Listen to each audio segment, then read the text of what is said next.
Sentences के कितने kinds होते हैं, how many kinds of sentences are there according to structure of the sentence. तो हमारे पास बेसिकली 3 टाइप के सेंटेंसेस होते हैं, one is simple, second one is compound and third one is complex. Now they do have their own differences. अब उनके पास अपने अलग अलग क्या डिफरेंसेस होते हैं। How? In a simple sentence I have written here only one finite verb is there. एक simple sentence कौन सा सेंटेंस होगा? बहुत ही सिंपल सा वर्ड है, साधारण वाक्य। जितना सिंपल है उतना ही टफ है, बिकॉज इससे रिलेटेड क्वेश्चंस आपके बोर्ड एग्जाम्स के लिए बनते हैं। Then this part is very important for you. Now in a simple sentence there can be only one finite verb. वहां पर एक ही फाइनाइट वर्ब हो सकती है। And what is a finite verb? Finite verb is basically a verb that can change according to the number of the subject and tense. ये इन दो चीजों के अकॉर्डिंग चेंज हो सकती है। इट डज मीन अगर हम सेम सेंटेंस को किसी अदर टेंस में लिखेंगे तो वो वर्ब आपकी चेंज होगी। फॉर एग्जाम्पल मैं एक सेंटेंस लिखता हूं, फिर आप उससे रिलेट कर सकते हो। मैंने यहां पे लिखा आई लाइक ट्रीज, मुझे पेड़ पसंद है। सो राइट नाउ अगर मैं इस लाइक की बात करूं, ये कौन सी वर्ब होगी? ये होगी आपकी finite verb. Why?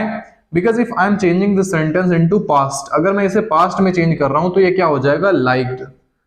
I liked trees, मुझे पेड़ पसंद थे। सो ये चेंज हुआ अकॉर्डिंग टू टेंस, टेंस के अकॉर्डिंग चेंज हुआ। और इसी के आगे अगर हम देखते हैं, हम सब्जेक्ट का पर्सन चेंज कर दें। Like right now it is singular, I first person है आपका। अगर मैं यहां पर क्या करता हूं, सिंगुलर यूज कर लेता हूं ही, तो यहां पर क्या हो जाएगा? ही लाइक्स ट्रीज, उसे पेड़ पसंद है, ही लाइक्स।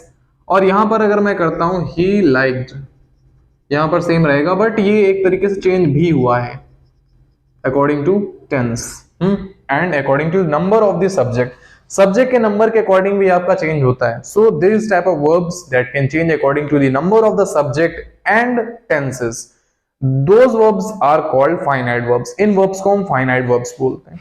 नाउ एक सिंपल सेंटेंस में एक ही फाइनाइट वर्ब हो सकती है।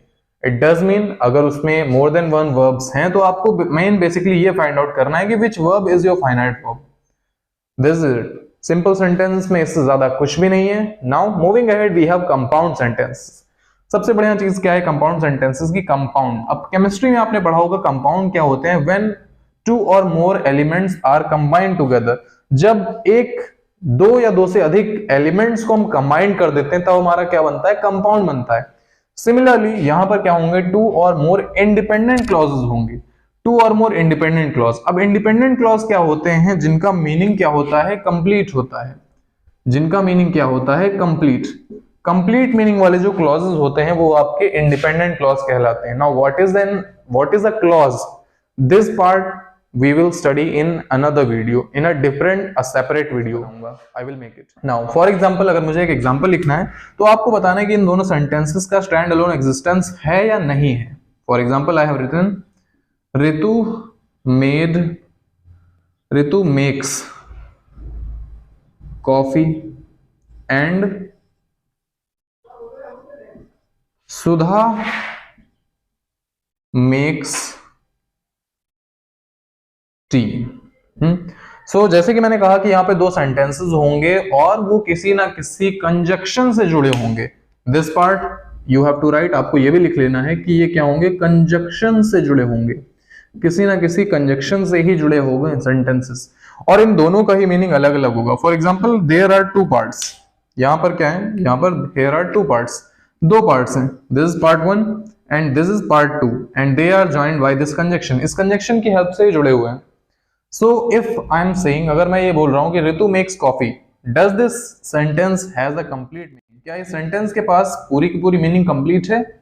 यस है। सो कंप्लीट मीनिंग होने का मतलब क्या है कि ये इंडिपेंडेंट है। It does not need any other sentence to complete its meaning.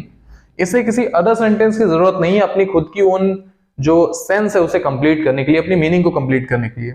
Similarly this sentence Sudha makes tea, Sudha चाय बनाती है। This is it. इसकी भी मीनिंग क्या है? आपकी कंप्लीट है। सो इट डज मीन यहाँ पर दो दो क्या है? इंडिपेंडेंट क्लॉजेस हैं। इंडिपेंडेंट क्लॉजेस वो क्लॉज होते हैं जिनकी मीनिंग कंप्लीट होती है and they don't need any other sentence to complete their meanings. उन्हें किसी अदर सेंटेंस का सहारा नहीं लेना पड़ता अपनी मीनिंग को कंप्लीट करने के लिए। ठीक है। फॉर एग्जाम्पल ये क्या है? ये भाई आत्मनिर्भर भारत की तरह है। They don't need any other country to fulfil their desires, right? Now moving ahead we have third part which is known as complex sentences. अब नेम से थोड़ा सा समझ में आ रहा होगा, कॉम्प्लेक्स यानी जटिल वाक्य, हिंदी में इन्हें बोलते हैं।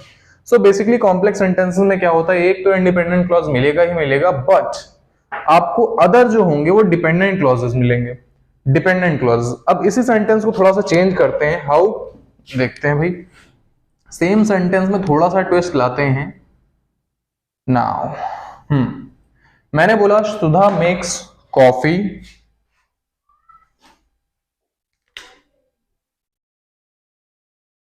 which tastes good.